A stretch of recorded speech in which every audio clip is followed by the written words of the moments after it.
Et nous voici de retour pour notre session de pitch des beaux projets inspirants. Et nous allons commencer avec Marion Montagioni qui va nous rejoindre, coordinatrice du développement durable au sein de l'entreprise Zébulon Régie, qui est une direction technique et régie générale du spectacle vivant et de l'événementiel, basée à Nantes depuis 2015, avec un ancrage territorial fort.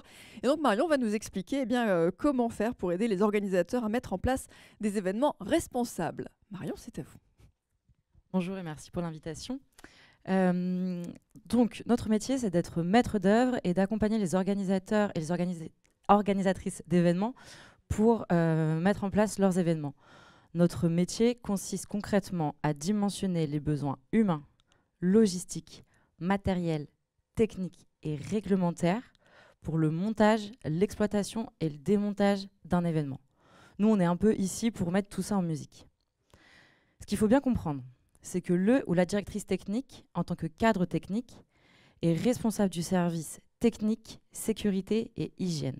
Ça veut dire que nous sommes décisionnaires ou codécisionnaires pour un certain nombre de domaines qui ont des impacts socio-économiques et écologiques dans une politique de développement durable. Concrètement, chez nous, il n'y a pas une solution, il y a des solutions. On va intervenir sur le choix du site, son implantation et son aménagement. Sur une zone Natura 2000, une zone protégée, on va être là pour être facilitateur dans les discussions avec les associations de protection, avec les riverains, avec les organisateurs, pour bien comprendre les enjeux du site et réduire au minimum notre impact environnemental. Nous sommes là aussi pour dimensionner les fluides, comme l'eau et l'énergie. On travaille sur un marché qui s'appelle l'Autre Marché à Nantes, marché local et solidaire. Et en 3 ans, nous avons réussi à réduire de moitié la consommation électrique. Notre action va aussi se jouer sur les déchets techniques. Nous avons développé un fly case poubelle, c'est-à-dire une boîte qui s'ouvre, pour être autonome dès notre arrivée sur chantier sur les déchets. Et on a tous vu, je pense, ce type de collier de serrage en plastique qui pollue énormément de nos chantiers. Et grâce à des remplacements, on n'a plus besoin de l'utiliser sur de nombreux chantiers. Nos actions vont aussi aller sur le choix des équipes techniques et les choix logistiques. Concrètement, grâce à un ancrage territorial fort et des prestataires locaux, nous avons réussi à réduire nos déplacements et donc réduire nos gaz à effet de serre. En parallèle de ça, nous agissons sur le choix des équipes techniques et leur management. Ça se traduit par 2 actions fortes, encore une fois. La formation des équipes techniques selon leurs besoins pour les aider à monter en compétences et selon les besoins de l'entreprise pour répondre toujours mieux aux besoins de nos clients. Et également sur un engagement fort contre les discriminations, notamment le sexisme, où nous cherchons à avoir des équipes de plus en plus paritaires. L'idée, ce qu'il faut retenir, c'est qu'une direction technique, c'est vraiment là pour vous accompagner dans une réflexion systémique de l'amélioration des enjeux d'aujourd'hui. Et qu'il n'y a pas une solution, qu'il y a des solutions et que nous sommes là pour réfléchir avec vous sur ce qui est possible de mettre en place selon vos événements. Pour nous, chez Zébulon Régie, les événements de demain seront écologiques ou ne seront pas. Bravo Marion, merci beaucoup. Alors c'est vrai qu'on n'a pas un gros public pour vous applaudir, mais le cœur y est. Merci, merci à vous. Gaëlle Guérinel, à présent, va nous rejoindre, co-autrice de la fresque de l'événementiel. Elle est aussi organisatrice de tout cet événement, en même temps avec la belle équipe, enfin bon, avec la belle éthique, qui est aussi une belle équipe, il faut bien le dire. Donc la fresque de l'événementiel a été conçue sur le même schéma que la fresque du climat, un outil ludique et pédagogique pour faire face aux enjeux de la transition écologique. Gaëlle, c'est à vous. Bonjour à toutes et tous. Lorsque vous regardez l'actualité, vous avez peut-être remarqué qu'un peu partout en France, nous subissons de plus en plus fréquemment des inondations, des vagues de chaleur, des incendies et autres. Les professionnels de l'événementiel, entre autres, ne peuvent plus rester les bras croisés face à ces dérèglements climatiques. L'événementiel a sa part de responsabilité. On sait et on a vu sur les tables rondes précédentes qu'en moyenne, 80% du bilan carbone d'un événement est lié au transport. Sans oublier les émissions de CO2 qui sont liées à l'hébergement, au transport, au numérique, etc. En tant qu'organisateur, nous avons la responsabilité de minimiser l'impact environnemental de nos manifestations. Pour autant, remémorez-vous le dernier événement que vous avez vécu en présentiel, que ce soit un événement sportif, culturel ou professionnel. On constate que les événements sont de formidables vecteurs de transition. Ils permettent les échanges, le partage, de fédérer chacune et chacun autour de solutions durables, d'initiatives qui vont créer des territoires plus responsables et plus résilients. Les événements sont aussi de formidables laboratoires d'expérience. Et surtout, ils ont un super pouvoir, le pouvoir de raconter une histoire, de transformer nos imaginaires pour changer de paradigme et inventer le monde de demain.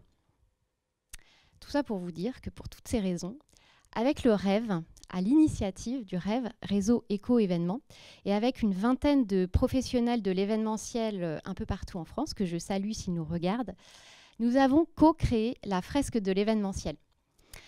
Inspirée par la fresque du climat, la fresque de l'événementiel est un jeu de cartes ludique et pédagogique qui s'adresse aux organisateurs d'événements, aux collectivités qui organisent des événements sur leur territoire et aux étudiants qui souhaitent se former sur les sujets d'événementiel responsable.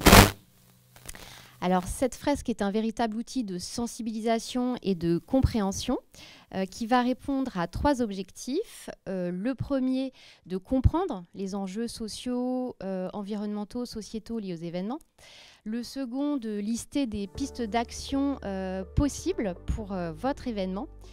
Et enfin, cette fresque va permettre d'inventer les événements de demain. Donc concrètement, comment ça fonctionne? C'est un atelier qui dure 3 heures. On répartit les personnes de 6 à 8 personnes autour d'une table. Et le but est de reconstituer cette fresque de l'événementiel à l'aide de l'intelligence collective. Parce que pour agir, il faut d'abord comprendre. Donc, je crois que j'ai à peu près tout dit et puis j'arrive au bout des 3 minutes. Mais si jamais vous avez des questions ou si vous êtes intéressé par la fresque de l'événementiel, eh bien, contactez-nous. Merci. Merci Gaëlle, bravo. Voilà, le message est passé. Contactez Gaëlle pour la fresque de l'événementiel.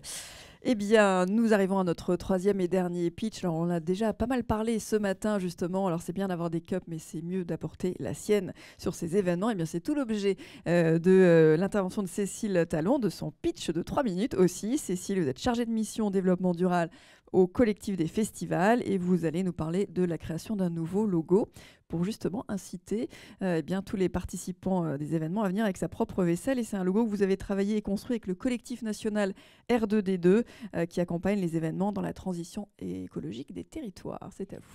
Tout à fait. 3 minutes, c'est court, mais ça tombe bien parce que je vais vous parler de quelque chose de très simple. Un logo qui est fait pour encourager tous les participants et participantes d'un événement à apporter leur propre gobelet, leur propre gourde et leur propre vaisselle. Un logo qui va pouvoir être utilisé par tout type d'événement, dans sa communication papier, numérique ou même sur place. Et c'est un logo que je vous présente. Voilà, le voici. C'est un logo simple, épuré. Il est composé d'un texte avec écrit « Ici, apportez votre gobelet, votre gourde, votre vaisselle ». Un ou plusieurs pictogrammes qui vont bien. Une mention en bas pour des événements zéro déchet, car c'est bien l'objectif. Et puis une petite formule en haut, « Sortez couverts, sortez couverts, sortez couverts ». Alors en fait, je dis un logo, mais il va y avoir plusieurs logos afin d'avoir plusieurs combinaisons entre gobelets, gourdes et vaisselle afin que chaque événement puisse adapter à son propre fonctionnement. Ce logo vous rappelle peut-être quelque chose. Eh bien, en effet, il est clairement inspiré du logo de Zero Waste France et de son dispositif Mon commerçant zéro déchet. Il est utilisé du coup par tout un tas de commerces en France. Et donc l'idée, c'est de garder le même repère entre commerçants et événements pour faciliter le changement d'habitude. Donc on a repris ce logo avec l'accord de Zero Waste France. Et c'est le collectif R2D2 qui a travaillé sur ce logo pour qu'il soit d'envergure nationale, qu'il soit vraiment comme un repère pour tout type d'événement. Nous nous sommes appuyés sur des initiatives locales de certains festivals qui ont déjà mené cette expérimentation ou de territoires qui nous ont interpellés sur cette question. Et nous avons sollicité pour y travailler les festivals signataires du dispositif Drastic en plastique. Et nous avons fait appel à un graphiste du coup pour la mise en forme. actuellement, ce logo, il est en cours d'élaboration, en cours de finition. Je vous présente là la première ébauche. Il va être, il va sortir début 2022. Il va être diffusable au plus grand nombre d'événements. Donc, c'est notre logo à tous pour la transition des événements écologiques. Ce que je voulais surtout dire, c'est que ce logo, finalement, très simple, c'est juste une suite logique des démarches de développement durable et des démarches de zéro déchet. Parce que c'est vrai que c'est une bonne pratique de remplacer le jetable par du réutilisable. Les gobelets réutilisables notamment, on en a produit beaucoup. Les gourdes aussi, attention parce que nous reproduisons les mêmes erreurs, nous sommes en train de produire des gourdes à gogo et donc d'épuiser les ressources. Donc finalement, l'avenir, c'est plutôt de faire avec l'existant et de faire avec les gourdes et les gobelets qui existent déjà chez nous. Donc voilà, ce qu'on souhaite surtout, c'est ce changement d'habitude, d'avoir un nouveau réflexe, une nouvelle norme. Ça va demander du temps, ça va demander de l'organisation, de lever des contraintes techniques, des contraintes de sécurité. Mais ayons en tête que nous avons réussi avec les sacs Kaba pour aller faire nos courses et qui ont remplacé les sacs plastiques. Donc, on va y arriver. Et donc, demain, n'oubliez pas d'apporter votre gobelet au prochain événement où vous irez. Et surtout, si vous voyez ce logo.